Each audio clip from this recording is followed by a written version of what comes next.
Pada saat soal ini kita diberikan 0, 2, 1, 5, 3 dan seterusnya. Seperti biasa kita cari hubungan bilangan yang unik. Contohnya misalnya 24 ke 20 ini dikurang 4.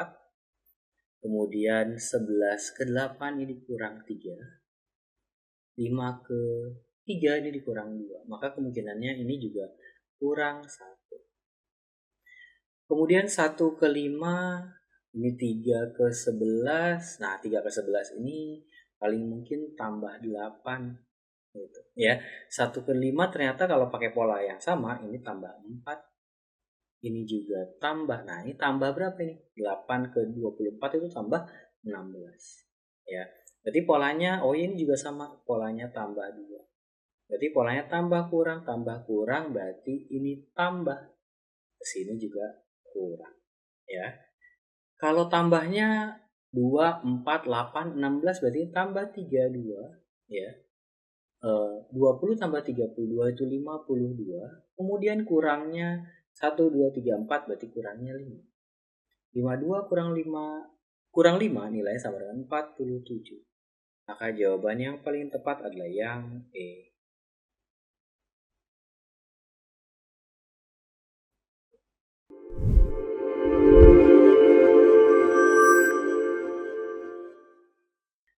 Nah, 69, 75, 15. Nah, 69 ke 75 ini ditambah 6. 75 ke 15 ini dibagi 5. 15 ke 20 ini tambah 5. 20 ke 5 ini bagi 4. Polanya sudah terlihat tambah bagi. Berarti ini tambah 4. Ini bagi 3. Tambah 3 bagi 2. Tambah ya. Tambah 3 tambah 4 tambah 2. Ya, berarti baginya 1. Berarti jawaban yang paling tepat adalah yang B.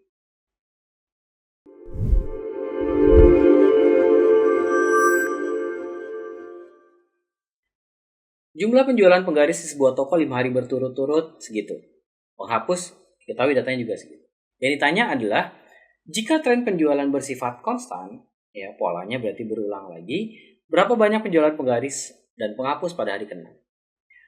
Nah kita lihat dari hari pertama ke hari kedua ini bertambah 2, kemudian bertambah 3, kemudian bertambah 4, kemudian bertambah 5. Maka selanjutnya jadi tambah 6. 24 tambah 6, 30 ya. Berarti tinggal C atau D. Kemudian untuk penghapus kurang 2 tambah 3. Kurang 2 tambah 3. Polanya begitu terus-terusan sehingga selanjutnya pasti kurang 2. Kurang 2 berarti 10 ya. Maka jawaban yang paling tepat adalah yang C.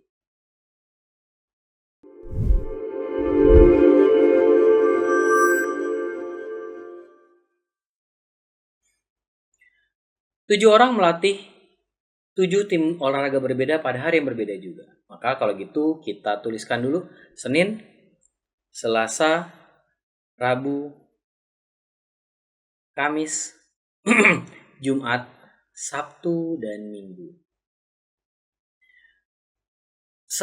Jihan melatih tim S pada hari Rabu. Ya, ini pelatihnya, ini timnya. Ini Jihan melatih tim S pada hari Rabu. Kiki tidak melatih tim P maupun R. Kiki ya tidak melatih tim P maupun tim R. Jadwal latihannya sehari setelah Lina. Jadi Lina ya kemudian Lina melatih tim U, kemudian Kiki ya. Titin melatih tim T pada hari Jumat. Kemudian Kinan melatih tim di hari Senin. Kinan. Nah, ini Kinan berarti saya kasih lambang KA. Tapi bukan tim R. Nah, si Kinan ya, Kinan tidak melatih tim R maupun tim V. Ya. Kombinasi yang paling tepat adalah ya, kalau gitu, kalau ngelihat posisi harinya gitu ya. Yang berurutan kan Lina melatih tim U dan Kiki Satu-satunya kemungkinan adalah Lina di sini melatih tim U, kemudian di sini ada Kiki. Ya. Kemudian Rani R Selasa, oke, kita bisa terima. Kiki pada hari Sabtu, ya. Kiki tidak hari Sabtu, ya, Kiki hari Minggu. Kinan dia bilang Kinan tidak melatih tim V, padahal Kinan tidak melatih tim V. Mira pada hari Sabtu, salah karena Mira tidak di hari Sabtu. Lina di hari Minggu, salah juga. Maka jawaban yang paling tepat adalah yang A. Rani melatih tim R pada hari Selasa.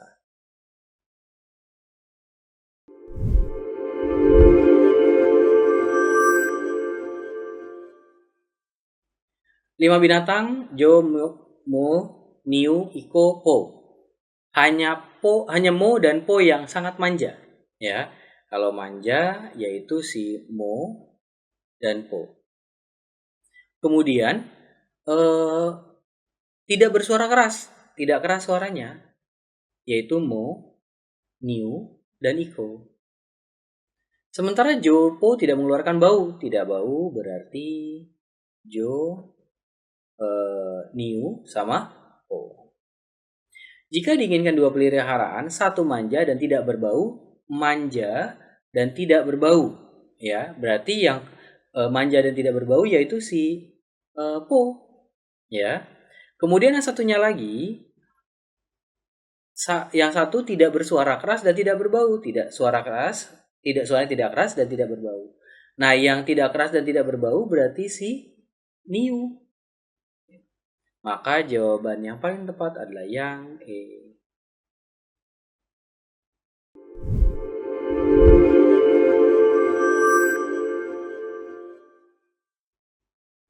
Lima balon dengan 5 warna dan ukuran yang berbeda. Balon biru lebih besar daripada balon kuning, ya. Kalau gitu biru lebih besar daripada kuning. Ungu lebih kecil daripada putih, berarti putih baru ungu.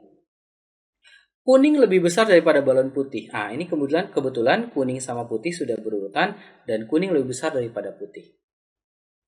Balon hijau lebih besar daripada balon kuning, tapi lebih kecil dari satu balon lainnya. Maka kalau gitu hijau pasti di antara kuning sama biru. Ya kan? Hijau lebih besar daripada kuning, berarti hijau lebih besar daripada kuning. Tapi dia harus lebih kecil daripada satu balon lainnya, yaitu balon biru. Ya, berarti urutan yang paling tepat adalah biru, hijau, kuning, kemudian putih, kemudian ungu.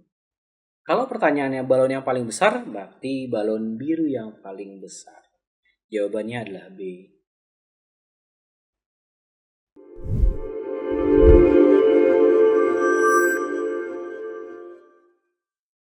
Jika hutan gundul, maka terjadi longsor di dekat hutan. Ya, jika hutan gundul, apa akibatnya? Terjadi longsor di dekat hutan.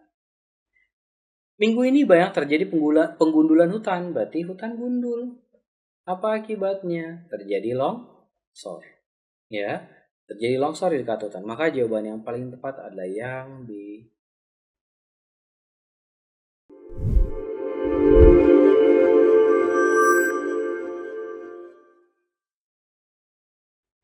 Jika polusi udara melebihi ambang batas, saya singkat aja, lebih ambang. Apa akibatnya? Banyak balita yang mengalami infeksi saluran pernafasan, berarti banyak infeksi. Kemudian jika pemerintah tidak memberi peringatan pada perusahaan yang menghasilkan gas buangan tinggi, tidak beri peringatan berarti tidak diperingatkan gitu ya. Polusi udara akan membahayakan kesehatan. Apa akibatnya? Membahayakan kesehatan. Ya. Saat ini tidak banyak balita yang mengalami infeksi saluran pernafasan, berarti negasi dari I. Berarti kesimpulan adalah negasi dari lebih ambang batas. Berarti tidak melebihi ambang batas, masih di bawah ambang batas, ya. Berarti yang A masih mungkin, yang B masih mungkin, kemudian melebihi ambang batas yang D salah, ya. Yang E tidak ada urusan sama ambang batas salah, gitu ya. Melebihi ambang batas yang C salah. Tinggal yang A atau B, ya. Kemudian selanjutnya polusi udara tidak membahayakan kesehatan, ya. Berarti lawannya MK. Tidak membahayakan kesehatan. Berarti kesimpulannya apa? Tidak TP. TP tadi apa? Tidak diberi peringatan. Kalau lawannya berarti pemerintah memberikan peringatan. Ya. Dan tanda hubungnya apa? Atau. Di antara mereka tanda hubungnya adalah atau. Maka jawaban yang paling tepat adalah yang A. Dia pakai atau, bukan yang B. Ya. Maka jawaban yang paling tepat adalah yang A.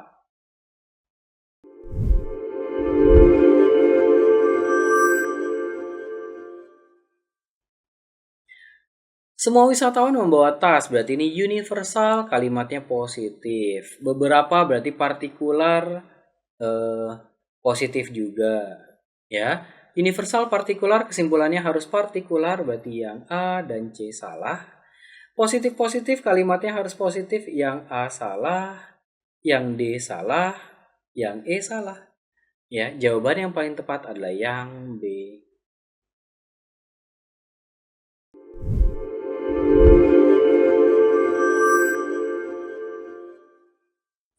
Jika bahan pembatas dinding ditambahkan gipsum, ya, berarti tambahin gipsum intinya, tingkat kebisingan akan berkurang. Kebisingan berkurang.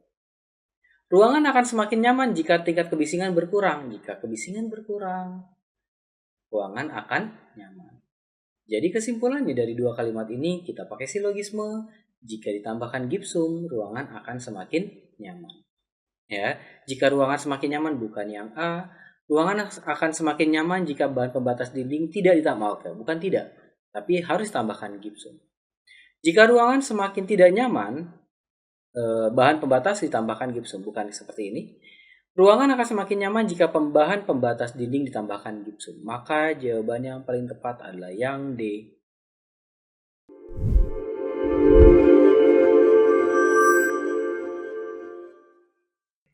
Aplikasi akan berjalan normal jika tidak ada kesalahan penulisan program dan data dibaca dengan benar. Aplikasi keuangan ARC tidak berjalan normal. Nah, sekarang apa penyebabnya? Tidak ada kesalahan, tidak salah, dan ya data dibaca dengan benar, gitu ya. Data dibaca dengan benar. Saya singkat DB. Ini penyebabnya, akibatnya apa? Aplikasi akan berjalan normal. Diketahui aplikasi keuangan ARC tidak berjalan dengan normal, berarti negasi N.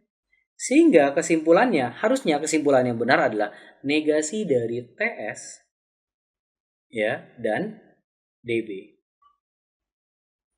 Sehingga yang paling tepat adalah negasi TS atau negasi DB. Gitu. Salah satunya saja cukup kok. Ini yang benar tapi dia bilang simpulan berdasarkan informasi di atas adalah ada kesalahan penulisan program aplikasi keuangan ARC. Ya, apakah penyebab aplikasi keuangan tidak berjalan normal pasti karena ada kesalahan penulisan? Belum tentu, bisa jadi ada kesalahan. Apakah pasti karena kesalahan penulisan? Belum tentu, bisa jadi karena salah baca data. Ya, ini salah satu aja cukup kok, gitu. Maka kualitas kesimpulannya mana? Kualitas kesimpulan adalah yang mungkin benar.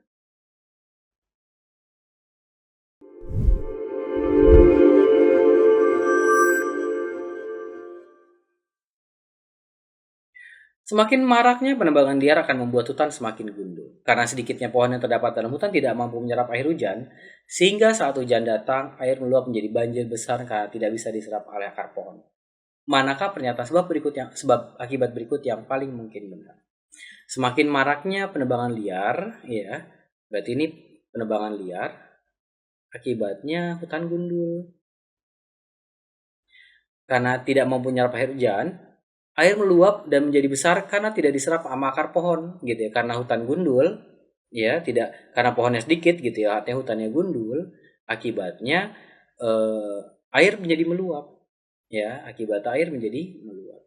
Jadi kesimpulannya, jika penebangan liar maka air menjadi meluap. Maka kalimat yang seperti itu mana dipilihannya? Yang A, meluapnya air sungai menyebabkan banjir disebabkan oleh pendangkalan sungai. Bukan pendangkalan sungai yang kita maksud. Fungsi hutan dalam menyerap air meningkat ketika curah hujan tinggi, tidak.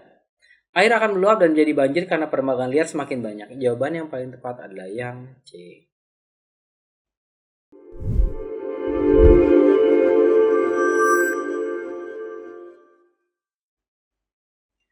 Berdasarkan informasi tersebut, manakah pernyataan berikut yang pasti benar? Kita cek pilihan jawabannya langsung. Semua pasien penderita kanker tumor berusia lebih dari 50 tahun. Kalimat kedua yang mengandung kata di atas 50 tahun. Risiko kanker dan tumor kelenjar atau kanker kelenjar air liur meningkat seiring dengan peningkatan usia, di mana kasus keganasan sering ditemukan. Sering ditemukan ya, bukan ditemukan hanya ya, berarti yang A salah. Peluang seorang perokok dengan usia lanjut terkena kanker lebih tinggi dari usia muda dan bukan perokok. Ya, tadi usia meningkat, risiko meningkat seiring dengan peningkatan usia. Ditambah kalau merokok, risiko kanker atau tumor kelenjar air liur meningkat. Berarti jawaban yang paling tepat yang B. Peluangnya meningkat. Ya, kita cek yang lain. Usia kurang dari 50 tahun tidak berpotensi. Ya, kalimatnya adalah meningkat seiring dengan bertambahnya usia. Bukan berarti tidak berpotensi. Kebiasaan merokok tidak memperparah. Ya, merokok merupakan faktor yang paling mempengaruhi terjadi kanker dan tumor kelenjar air liur. Tadi bahasan di sini ada dua, ya, usia dan perilaku tidak sehat, terutama merokok. Bukan berarti merokok yang lebih tinggi dari, bisa jadi merokok atau bisa jadi usia yang lebih berpengaruh terhadap risiko terkena kanker kelenjar air liur. Jadi jawaban yang paling tepat adalah yang B.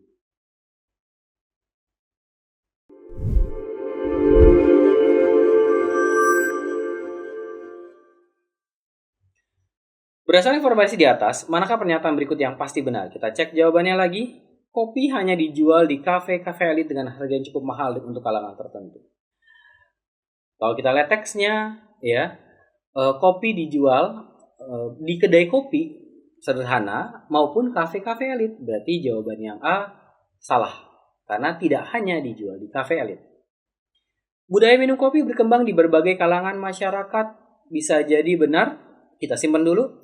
Hanya masyarakat kota besar yang memiliki, tidak, ya, ada di kota besar maupun di manapun gitu ya. Khususnya bagi mereka yang tinggal di kota besar. Berarti bukan berarti kota kecil nggak ada, ya. Kedai kopi sederhana yang menjual kopi dengan harga murah tidak akan dikunjungi banyak orang. Tidak ada argumentasinya di sini, ya. Bisa jadi iya, bisa jadi tidak. Anak muda yang rajin minum kopi akan cenderung membuka bisnis kedai kopi kini. Tidak, belum tentu benar. Maka jawaban yang paling tepat adalah yang B.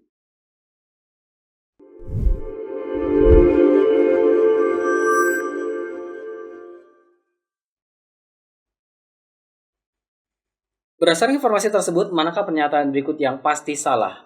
Peristiwa El Nino berpengaruh terhadap jumlah produksi beras nasional. Berpengaruh, semakin mengancam dengan intensitas El Nino semakin panas. Setiap tahun mencapai rekor tertinggi. Perubahan iklim mengancam rantai pasokan pangan global dan perekonomian Indonesia. Ya, memberikan efek negatif pada produksi beras nasional dengan Jawa Barat menjadi daerah yang paling terdampak. Ya, berarti yang A bisa jadi benar. Ya, bisa jadi benar. Bukan pasti salah. Perekonomian Indonesia bisa mengalami penurunan pertumbuhan jika dampak perubahan iklim semakin terasa. Benar. Sesuai teksnya. Selain Jawa Barat, produksi beras semua daerah mengalami peningkatan. Yang ada adalah efek negatif pada produksi beras nasional.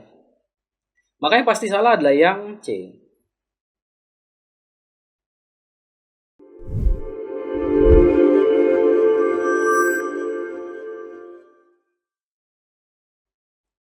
Manakah pernyataan berikut yang paling mungkin menjelaskan perbedaan kedua kondisi tersebut?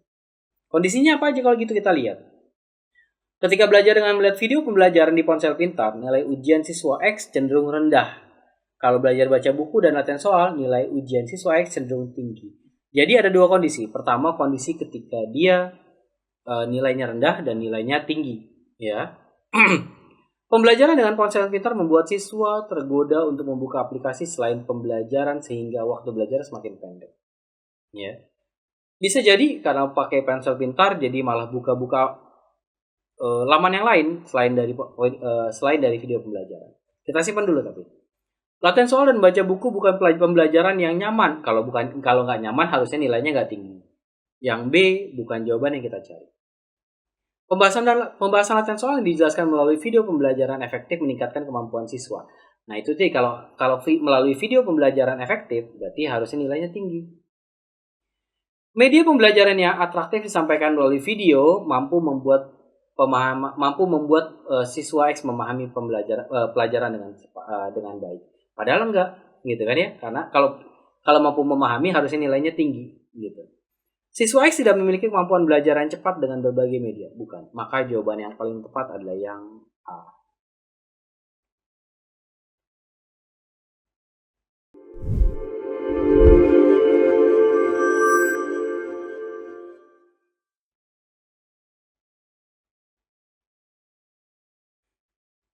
Berdasarkan paragraf di atas, manakah yang paling mungkin menjadi asumsi yang mendasari tindakan ketua himpunan? Nah, ketua himpunan tindakannya apa? Bersiap membidik dan mengoptimalisasi pasar mebel di Asia. Dilakukan demi menghindari tingginya ongkos pengiriman ke wilayah konflik geopolitik. Berarti tindakannya adalah membidik dan mengoptimalisasi pasar Asia. Ya. Asumsi yang mendasari tindakan tersebut adalah yang A, konflik geopolitik yang terjadi belakangan tidak meluas ke Asia. Asumsinya konflik geopolitiknya tidak meluas ke Asia. Ya. Jawaban yang paling tepat adalah yang A. Tapi nggak apa kita lihat yang lain. Potensi pasar mebel dan industri kerajinan selain A sangat tinggi. Harusnya kalau potensi pasarnya selain Asia sangat tinggi, maka dia harusnya juga menjamah ke pasar selain Asia. Ongkos pengiriman ke negara di Asia cenderung lebih tinggi. Kalau lebih tinggi, dia nggak akan mengoptimalisasi pasar Asia. Asia merupakan daerah rawan konflik. Berarti kalau Asia rawan konflik, nggak akan diincar Asia. Indonesia merupakan penghasil nggak ada urusan. Maka jawaban yang paling tepat adalah yang A.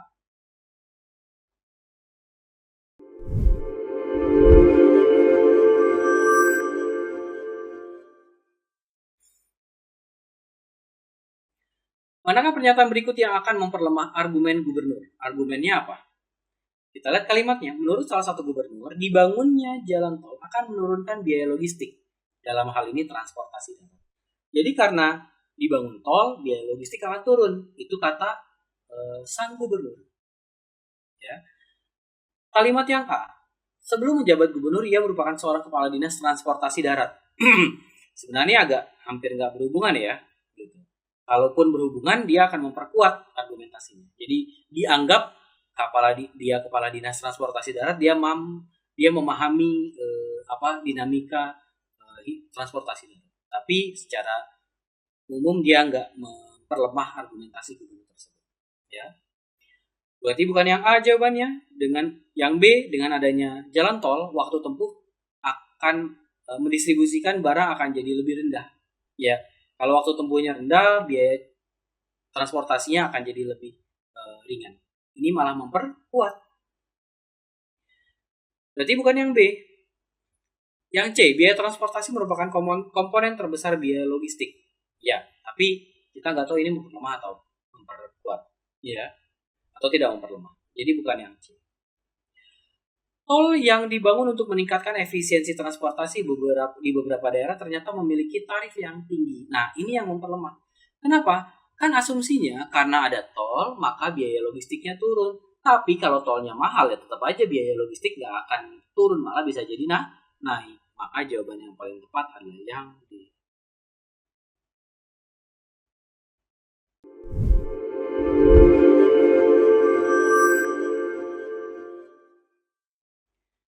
Manakah pernyataan di bawah ini yang jika benar akan memperkuat dan tidak memperkuat pendapat Kepala Biro Komunikasi tersebut? Sebuah gedung, Kepala Bironya bilang apa? Keretakan terjadi akibat dari pembangunan apartemen di sebelahnya. Jadi karena pembangunan apartemen di sebelah gedung kementerian tersebut, maka terjadi keretakan di gedung kementerian tersebut. Ya. Terjadi gempa dengan skala cukup besar di daerah tempat gedung kementerian berada. Nah, kalau gitu ini malah memberikan sebuah alasan lain terjadi keretakan. Ya. Jadi ini tidak memperkuat, malah memperlemah gitu ya. Jadi bukan karena pembangunan apartemen, tapi bisa jadi karena gempa keretakan tersebut terjadi. Ya. Jadi ini tidak memperkuat. Jadi ini salah. Ya. Sebagai cagar budaya, kondisi gedung kementerian tersebut tidak terlalu baik sehingga perlu dipugar. Nah, ini juga salah. Ya, tidak memperkuat argumentasi si pendapat kepala Biro Komunikasi tersebut. Yang ketiga, penggalian tanah untuk pondasi apartemen membuat tanah sekitarnya turun dan mengganggu pondasi bangunan lainnya. Nah, ini memperkuat karena apa? Karena pembangunan apartemen, gedung kementerian jadi retak. Nah, ini membuat jadi tambah yakin bahwa karena memang karena pembangunan apartemen, karena dia bilang pembangunan apartemen membuat pembangunan pondasi apartemen membuat tanah sekitarnya turun sehingga pondasi bangunan lainnya terganggu. Ya, ini memperkuat. Pernyataan ketiga memperkuat. Pernyataan keempat, pihak kementerian mempertanyakan laporan AMDAL dan izin pembangunan. Ini kayaknya nggak ada hubungannya ya dengan hanya mempertanyakan laporan. Pemasangan tiang pancang apartemen menyebabkan terjadinya getaran yang cukup kuat. Nah, ini juga bisa memperkuat. Kenapa? Karena apartemen yang lagi dibangun itu dipasang tiang pancang, ya, menyebabkan terjadi getaran yang cukup besar di tanah sekitarnya sehingga bisa mengakibatkan keretakan di gedung sekelilingnya, ya, termasuk gedung kementerian tersebut. Maka jawabannya yang kelima ini bisa jadi memperkuat.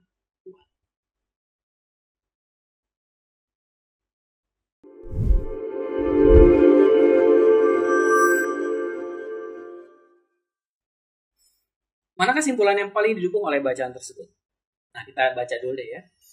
Kabupaten X, banyak pabrik yang tersebar di beberapa titik dekat pemukiman. Masyarakat mengeluhkan limbah hasil buangan yang mencemari lingkungan dan kebisingan akibat operasi pabrik. Pihak manajemen pabrik mengeluhkan kendala dan inefisiensi saat pengiriman baik bahan baku maupun barang hasil produksi karena dekat dengan rumah penduduk. Ya, jadi masing-masing memiliki keluhan. Penduduk mengeluh karena adanya pabrik, ya, limbahnya mencemari, kebisingannya juga mengganggu gitu ya. Sedangkan manajemen pabrik pun mengeluhkan kendala dan inefisiensi saat pengiriman karena dekat sama rumah penduduk gitu. Mungkin karena nggak bisa pakai mobil kontainer besar, ya akhirnya harus pakai mobil kecil. Ya, mana kesimpulan yang paling didukung? Pemerintah daerah perlu membangun kawasan industri yang jauh dari pemukiman penduduk. Nah, ini yang mungkin bisa jadi didukung oleh teks di atas. Kondisi lingkungan penduduk yang tercemar perlu diatasi oleh pemerintah pusat. Ini bisa jadi untuk kalimat yang kedua, tapi kalimat yang ketiganya ini nggak didukung. Ya, ini hanya untuk solusi buat masyarakat. Ya, buat manajemen pabriknya nggak terakomodasi. Perlu pengawasan terhadap pabrik yang berada di pengumuman penduduk. Bukan pengawasan yang dibutuhkan, solusi atas masalah-masalah yang terjadi di antara masyarakat dan pabrik. Kabupaten X bukan daerah yang nyaman untuk dijadikan tempat tinggal, bisa jadi, tapi ini hanya mengakomodasi, kesimpulan ini hanya mengakomodasi kalimat yang masalah masyarakat.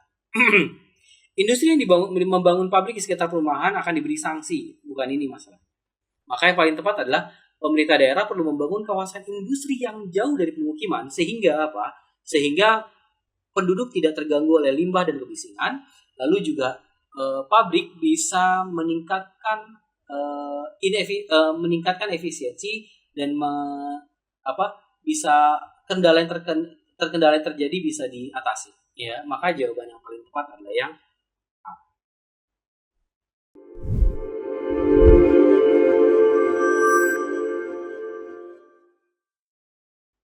2 buah pensil dan 2 buah spidol berarti 2P tambah 2S nilainya sama dengan 10.000. Ini kalau kita bagi 2 semua bisa. Jadi kita punya pensil tambah spidol nilainya 5.000. 2 buah pensil dan 2 buah spidol berarti 2P tambah 2S ditambah 1 penggaris, saya kasih lambang G, nilainya 14.000. Sedangkan kita tahu 2 pensil tambah 2 spidol harganya 10.000. Maka kesimpulannya berarti harga penggarisnya adalah 4.000. Jika harga satuan spidol lebih dari 3.000, ya, kalau kita lihat nih, dengan harga pensil tambah spidol itu 5.000, spidolnya lebih dari 3.000, maka pensilnya pasti kurang dari 2.000. Nah, dari sini urutannya siapa yang paling mahal? Ya, spidol harganya 3.000. Ya, kita nggak tahu harganya 3.500 bisa 4.000 atau 4.500 spidol, ya kan? Berarti spidol sama penggaris ini nggak tahu mana yang mahal, yang lebih mahal di antara mereka, ya. Tapi yang pasti mereka berdua lebih mahal daripada pensil, ya. Kita lihat pernyataannya. Yang A, harga spidol sama dengan harga penggaris. Salah. Spidol lebih mahal daripada penggaris. Spidol lebih mahal daripada penggaris. Benar, ya. Coba kita lihat yang lain. Pensil lebih mahal daripada penggaris. Pensil sorry. Ini tadi bukan. Harga spidol lebih mahal daripada penggaris. Belum tentu ya, bisa jadi iya, bisa jadi salah. Harga pensil lebih mahal daripada penggaris.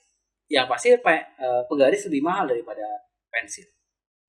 Pensil lebih murah daripada penggaris. Nah, ini yang tepat. Jawabannya yang D. Pensil sama dengan penggaris. Maka yang tepat adalah yang D.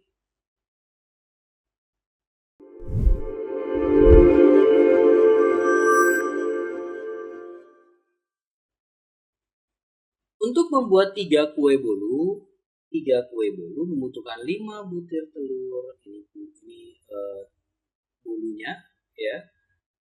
Ini telurnya, gula, tepung, ya, ini telur, tepung 1.800 gram, ya. Kalau gitu kita pakai satuannya kilo aja, 1,8. Gulanya 1,2. Jika A ingin membuat 40 kue bolu dibutuhkan, ya, campuran antara tepung dan gula. Kita nggak butuh telur ternyata, ya. Kalau 3 kue bolu butuh 1,8 dan 1,2 gula gitu ya. Berarti kalau kita gabungin ini 3 kue bolu itu butuh 3 kg. Ya kan? Berarti kalau 1 kue bolu butuh 1 kg campuran tepung sama gula. Kalau dibutuhkan 40 kue bolu, ya berarti tinggal dikali 40. Berarti dibutuhkan 40 kg. Maka jawaban yang paling tepat adalah yang D.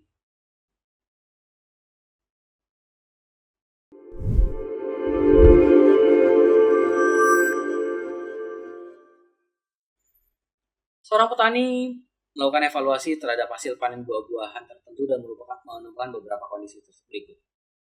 Penggunaan pestisida berhasil mengendalikan hama, hasil panen bertambah. Nah, yang diminta apa sih? Peningkatan, berarti penambahan hasil panen. Ya, 1/7 bagian itu sekitar berapa? Hampir 15%. Ini dikali 100% ya. Dikali 100% nanti dapatnya sekitar 15, enggak nyampe 15, sekitar 14%. Ya. Kemudian penyiraman teratur meningkat 12%. Oke, ya. Persentase yang gampang kita bandingkan. Kalau pakai pecahan cenderung sulit untuk membandingkan dua bilangan atau lebih lama paling. Ketinggian suhu ideal dijaga, hasil panen naik 1/9 bagian. 1/9 bagian itu berarti sekitar 11%. Ya.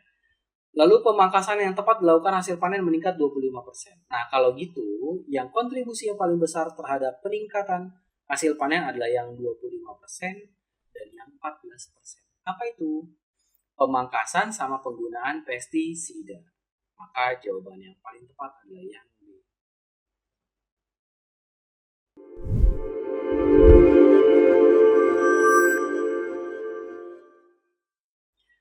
Pengurutan bilangan di bawah ini yang paling tepat dari yang terbesar nih, yang perlu digarisbawahi, ya.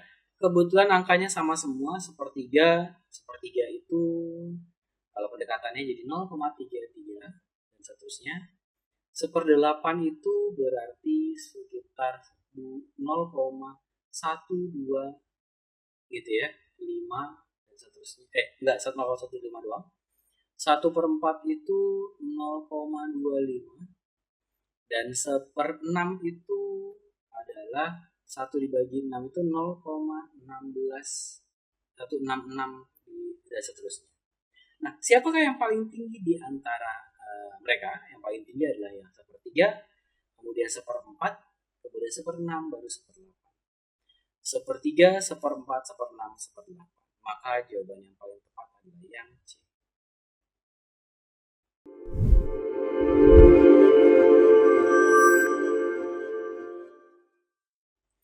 Manakah di antara bilangan berikut yang nilainya paling kecil? Nah, ini kebetulan dikali. Kalau dikali kita bisa bagi semua. Kita abaikan saja persentasenya, jadi kita nggak usah repot dengan dikalikan per 100. Ya.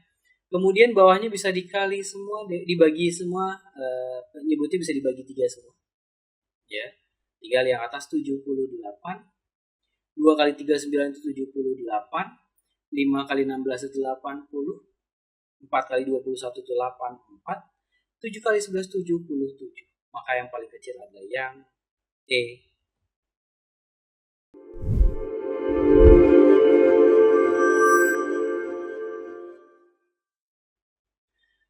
37 kali 84. Nah, ini mau nggak mau kita kalikan gitu ya. Kita cari dulu 37 dikali 84. Ya, 7 kali 4 28, 2. Ya, 3 kali 4 12. Ini berarti 14. Ya. 8 kali 7 56. Ini 5. 8 kali 3 24, berarti ini 29. Sehingga totalnya adalah 8. Ini 0, ini 1, jadi 1. 3108. Nah, ini kita kurang 210. Kita kurangi 210. Ya, sehingga ini 8. Ini jadi 9. Ya, 30 kurang 2 itu 28. Nah, ditambah. Ya, ditambah. Nah, karena ditambah 126 bagi 6. Nah, ini kerjakan dulu. 126 bagi 6 itu nilainya 21. Nah, ini perlu kita tambahkan dengan 21. Jadi dapatnya 9, ini 1, tambah 1 ke atas jadi 2, 9, 1, 9. Jawaban yang paling tepat adalah yang B.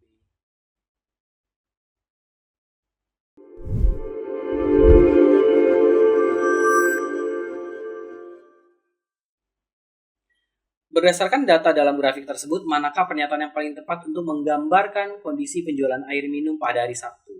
Ya, penjualan air minum pada hari Sabtu. Nah, ini kalau memang prediksi seperti ini, kita lihat mana yang sudah pasti. Ya, kalau ngelihat grafik air botol yang warna kuning, ini ada naik, ada turun.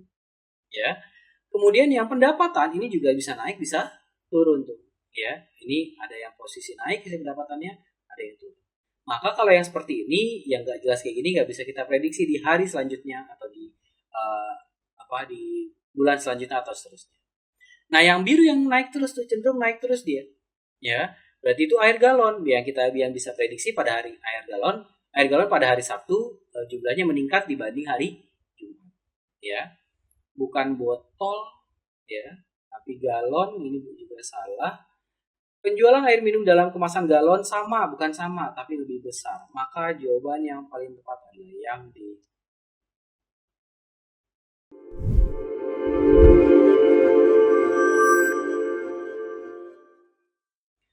Berdasarkan data dalam grafik tersebut, selisih jumlah unit penjualan air minum kemasan galon dan botol tertinggi pada hari. Ya. Ini unitnya, ya. Berarti pada hari Senin, ya, selisihnya berapa nih? Ini 120 kurang 40, 80. Yang ini dikurangin 40. Hari Rabu 40 juga. Hari Kamis ada 15 selisihnya. Ini selisihnya 20. Maka selisih terbesar adalah di hari Senin.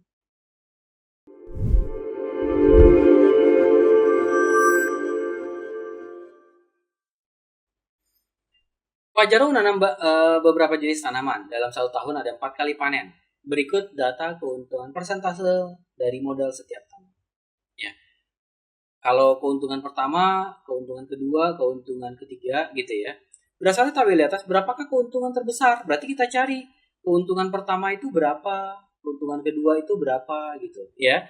Jadi pada saat pertama itu yang yang panen melon, jagung, kedelai, semangka dan seterusnya. Ya.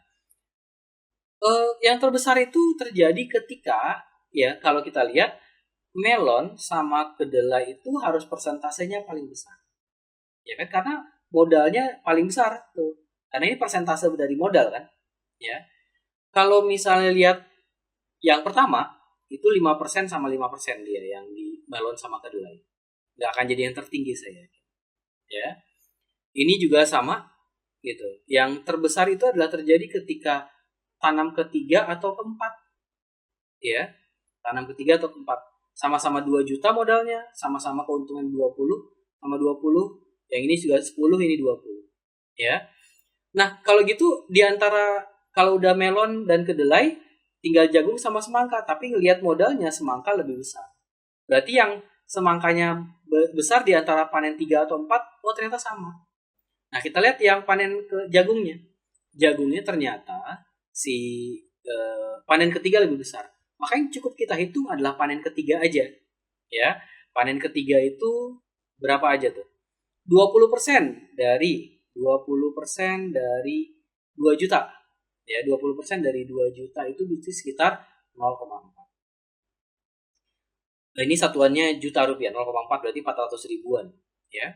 Kemudian 15% dari 1 berarti 0,15 ribu.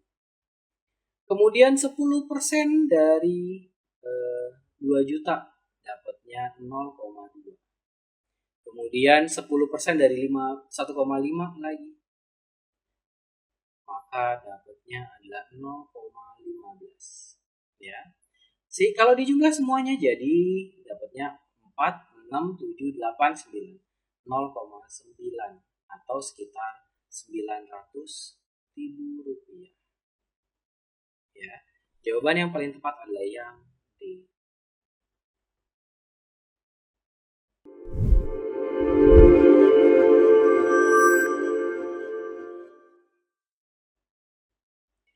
Berdasarkan tabel di atas, tanaman yang memberikan keuntungan terbesar dalam 1 tahun. Nah, ini kita membandingkan antar tanaman. Kalau tadi antar panen, sekarang antar tanaman.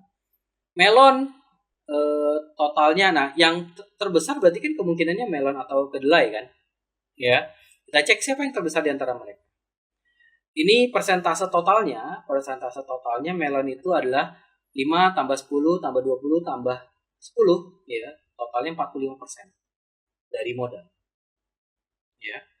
Sedangkan kalau yang kedelai, yang terbesarnya adalah 30, 20, 40, berarti cuma 40%. Nah, maka keuntungan terbesar itu pasti diperoleh dari penanaman melon.